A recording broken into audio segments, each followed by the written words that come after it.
Bonjour tout le monde, bienvenue à cette nouvelle vidéo, bienvenue à notre rendez-vous hebdomadaire du jeudi. Aujourd'hui, on va parler de blocage. Je vous ai expliqué dans la vidéo précédente que souvent on fait l'expérience d'un blocage énergétique. Et avant d'aborder les causes du blocage énergétique, j'aimerais déjà faire la différence entre un blocage énergétique et un blocage intellectuel. Parce que même si les deux sont en lien, ce n'est pas la même chose. Prenons le blocage énergétique.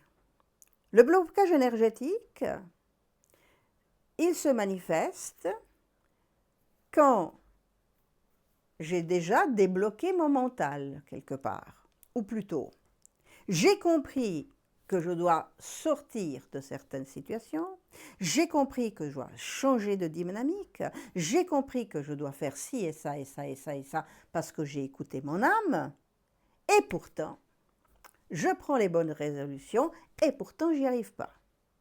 C'est comme si il y avait quelque chose qui était ligué quelque part contre moi et j'y arrive pas, même si j'ai toutes les bonnes intentions du monde d'y arriver. Là, on est face à un blocage énergétique, ça veut dire qu'on n'a pas le fuel nécessaire pour mettre en route, pour acter ce que j'ai décidé de faire. Je vous explique plus tard la cause. Et maintenant, on vient au blocage intellectuel. Le blocage intellectuel, c'est lié à des convictions, à des principes très carrés, très radicaux, auxquels j'ai adhéré et qui, quelque part, sont comme des couperets qui dirigent ma vie. Je suis dans un blocage intellectuel quand je dis, par exemple, c'est comme ça et pas autrement. Ça veut dire que dès le moment où je dis c'est comme ça et pas autrement, je ferme à tout ce qui n'est pas ce auquel je crois. Donc ça ferme aussi à un changement de perspective, à changer d'idée, à expérimenter des nouvelles choses. Donc ça me limite dans ma façon de vivre, d'expérimenter. Tout le monde a des blocages intellectuels. J'appelle le blocage intellectuel la psychorigidité, la rigidité mentale. On est tous psychorigides dans certains secteurs de notre vie. Bien sûr, il y a des personnes qui sont plus psychorigides que d'autres, mais des psychorigidités, on les voit, on les a tous. Alors il y a des petites psychorigidités, il y a des grandes psychorigidités, mais quelque part, ce sont toutes des choses qui font que ma conscience, ma façon de voir la vie, le monde, est focalisée seulement sur une direction et je ne m'ouvre pas à d'autres expériences, comme je vous l'ai dit. C'est comme si j'avais fermé la porte à double tour, avec un grand cadenas. Donc la psychorigidité peut être dangereuse parce que si je pense des choses qui sont l'apanage de la manipulation perverse où j'ai cru à des choses qui sont fausses, ça peut me créer des vrais désastres de ma vie. Pourquoi je deviens psychorigide?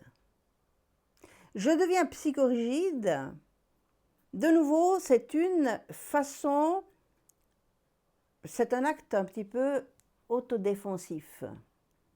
C'est de se créer une espèce de tour d'ivoire, de protection, qui fait que je peux m'appuyer sur des choses solides, qui ne vont pas s'effondrer.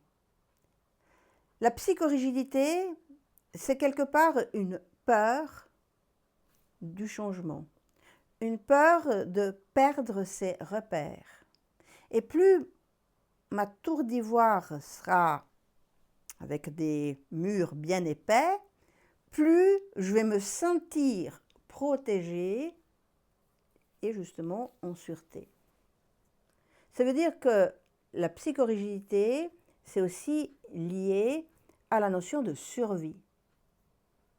La survie, c'est quelque chose à laquelle, depuis la nuit des temps, enfin, l'être humain, depuis la nuit des temps, a dû faire face, survivre dans un monde hostile, un monde pas toujours très folichon, dans lequel je dois me prémunir, me mettre une certaine armure pour pouvoir tenir le coup. Sans ça, je vais périr dans l'histoire. Et en parlant d'histoire, si un temps on risquait vraiment sa vie un petit peu à tous les 5 minutes, donc il y avait cette notion de survie hein, qui était vraiment fondamentale. Maintenant, chaque fois qu'il y a des événements qui me sortent de ma routine et de ce à quoi je crois et ce à quoi je suis habituée, c'est comme s'il y avait une mise en danger qui est ressentie. C'est comme si ça me mettait en danger dans mes positions. Et justement, là, on expérimente la peur. On a peur de sortir de sa tour d'ivoire parce qu'on a peur de s'y perdre. On a peur de se tromper, on a peur qu'il nous arrive des choses malheureuses et on a surtout peur de mourir. La peur de la mort, c'est quelque chose d'assez fort dans l'être humain. Surtout dans notre société où la mort a été présentée un petit peu comme quelque chose de tabou. Maintenant, on commence à un peu plus en parler, mais la peur, elle nous fait vraiment peur. Vous savez, le gag de la personne qui meurt, elle se réveille de l'autre côté, elle se rend compte qu'elle est morte et elle fait une crise cardiaque de peur. Enfin, ça c'est un gag très terre-à-terre. Voilà, enfin bref. La peur de la mort, c'est la peur de la fin de quelque chose auquel, de nouveau, je suis attachée. On a parlé des attachements. Je vous ai dit qu'on pouvait être attaché même à des choses désagréables. C'est ce qui fait aussi que des personnes vivent des expériences de vie atroces, abominables, et elles n'arrivent pas à se défaire de certaines personnes, de certains événements, parce qu'elles ont peur. Elles ont peur de mourir. La peur de la mort fait aussi que j'ai peur de vivre.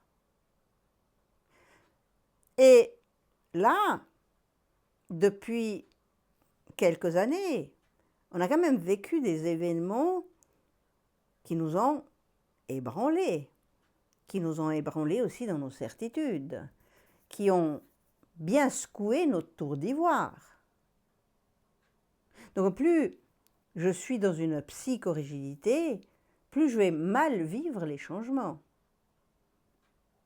Et Dieu sait qu'on essuie des changements quasiment jour après jour. Donc là aussi, c'est aussi une invitation à sortir de nos psychorigidités, à sortir de nos peurs. Je vous ai dit, pas la peur saine qui fait que je suis en mesure d'identifier un danger quand il se présente, mais c'est la peur psychologique. Cette peur, elle nous met en stress. Et je vous ai dit que le corps physique ne fait pas la différence entre un stress émotionnel et un stress physique. Et de même, elle va faire une différence entre une peur physique, voilà, il y a un danger, je le vois, et une peur émotionnelle qui est liée à cet conditionnement, à cette notion de finitude, de séparation. C'est tout quelque chose qui finalement nous fait être mal. Ça veut dire que avant de aborder le blocage énergétique, il faut déjà se rendre compte de tous nos blocages intellectuels. Et ça, c'est quelque chose qu'on peut faire. À quoi je crois dur comme fer, et si quelqu'un vient me dire le contraire, non seulement je le refuse, mais en plus je vais m'énerver. Ça, c'est déjà une petite, comment dire, indice. Je vous ai parlé de jeu de détective à la recherche des indices. Quand quelqu'un vous dit quelque chose de contraire à ce que vous pensez, si vous vous énervez, attention, il y a péril en la demeure. Ça veut dire qu'on est face à une psychorigidité. Parce que le fait qu'on vienne me contrer dans ma façon de penser, surtout si c'est un principe, si je me fâche, si je deviens agressif, c'est que j'ai peur. Rappelez-vous dans la nature. Prenez un animal. Un animal qui a peur, il attaque. Il devient agressif. Et nous, c'est pareil, hein, on est des espèces, on est une espèce animale quand même, hein, soi-disant évoluée. Donc, quand on commence à s'énerver, ou vous avez quelqu'un qui s'énerve parce que vous avez dit quelque chose qui est le contraire de ce que la personne croit dur comme fer, et elle commence même à être agressive, là on est face à la peur. Face à la peur de perdre ses repères. Face à la peur simplement d'être, d'exister. C'est aussi pour ça que je vous ai dit que dans la vie, il faut éviter de combattre et d'attaquer.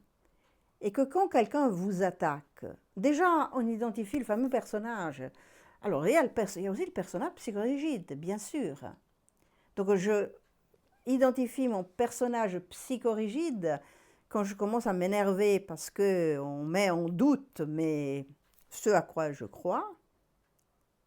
Et j'ai le personnage psychorigide en face quand il va m'attaquer parce que je pense quelque chose de différent. Parce qu'il se sent en danger. Et une chose que l'on peut faire face à ces rigidités, c'est par exemple quand vous voyez quelqu'un qui vous attaque, verbalement bien sûr, au lieu de riposter et d'incarner l'autre personnage qui contre-attaque, il faut plutôt rassurer. Il faut plutôt dire, ok, j'accueille et j'accepte que tu penses comme ça, c'est ton droit, c'est ok. Moi je pense d'une autre façon, mais c'est ok. Il n'y a pas de danger. Tout va bien. C'est pas parce qu'on ne pense pas la même chose que le ciel va nous tomber sur la tête. Donc c'est vraiment de faire descendre un petit peu la pression. Donc je pense qu'il y a beaucoup de gens qui confondent le blocage énergétique avec le blocage intellectuel. Il faut d'abord surmonter nos blocages intellectuels avant d'aborder le blocage énergétique. Je vous ai dit qu'on est tous psychorigides. Moi, par exemple, je suis psychorigide par rapport à la neige. Vous allez rigoler, mais moi, j'aime pas du tout la neige. Et j'ai déjà je me suis déjà sortie un petit peu de ma zone de confort en allant dans des lieux où j'ai dû expérimenter la neige. Mais c'est vrai que cette psychorigidité face à la neige, ça peut être très handicapant quelque part. Ça me met déjà de mauvaise humeur, imaginez-vous. Alors, prenez l'exemple d'une psychorigidité moins banale. Vous voyez ce que je veux dire? Une psychorigidité qui vous fait dire « je suis comme ça, tu ne me changes pas ». Ceci est mon destin. C'est comme ça et pas autrement. De toute façon, j'ai une maladie grave, elle est génétique, je ne peux pas guérir. Mais Ça, c'est une psychorigidité qui est même dangereuse. Je ne veux pas dire que quand on a une maladie génétique grave, on va pouvoir complètement guérir de cette maladie. Mais comme je vous l'ai dit déjà dans une autre vidéo, on peut déjà alléger, on peut réduire les impacts négatifs. Mais si je suis convaincue, j'ai telle et telle maladie, de toute façon ça va me faire ça, ça et ça, je suis dans une psychorigidité là-dedans. Parce que je n'accepte paradoxalement pas le fait que je puisse sortir de ces symptômes, de ces événements, enfin de ces expériences douloureuses dans mon corps physique. Et la psychorigidité aussi liée à cette peur de vivre, cette peur de mourir, cette peur de lâcher quelque chose. Donc, comme je vous l'ai dit, est liée aux attachements. On est attaché au mal-être. Et puisqu'on est attaché au mal-être, puisqu'on a oublié de nouveau qui on est, et qu'on est dans cet engrenage de survie, on oublie de vivre pleinement sa vie. On se condamne soi-même à répéter des choses malsaines. Tout est une question d'état de conscience. Rien ne se passe sans la conscience derrière. Ça veut dire que quand je me limite à une vision très carrée des choses, je m'empêche de m'ouvrir à un autre état de conscience. Donc je m'empêche aussi de sortir d'une impasse. Ça, je l'ai déjà dit. Dès le moment où on comprend, et ça c'est l'expérience qui nous le fait comprendre, que maintenant de cette situation-là, j'en ai marre et je veux expérimenter quelque chose d'autre, là c'est une prise de décision. Et dès le moment que le mental prend la décision de changer sa façon de penser, là on passe à une autre étape. Parce qu'on s'ouvre à expérimenter d'autres choses. Et là, même si on a compris, on peut, ce n'est pas toujours le cas, mais on peut se trouver face à ce fameux blocage énergétique dont je vous ai parlé avant. Le blocage énergétique, j'ai compris, je veux maintenant m'ouvrir à d'autres expériences, je fais les bonnes résolutions, mais j'y arrive pas. Alors le blocage énergétique, il a ses racines, des fois, très très loin dans notre passé. C'est souvent lié à des gros traumatismes que peut-être j'ai même oublié d'avoir vécu, où on est dans une espèce de torpeur, d'impossibilité de faire autre chose par peur inconsciente que le traumatisme se répète. On peut aussi avoir hérité d'un blocage énergétique familial, de génération en génération. Là, on est dans le transgénérationnel. Alors évidemment que là, pour débloquer ce genre de choses, surtout si ce sont des choses assez costauds, eh bien, il faut un thérapeute qui vous aide. Hein. Il faut faire toute une démarche. Vous pouvez aussi être votre propre thérapeute, quoique c'est un petit peu difficile, mais il existe après des méthodologies qui aident à se sortir d'un impasse, d'un blocage énergétique. Mais avant, il faut, comme je vous ai dit, regarder si vous êtes dans le blocage intellectuel avant toute chose. Et je vous l'ai déjà dit, ça secoue beaucoup actuellement. Je pense que ça secoue énormément depuis quelques années.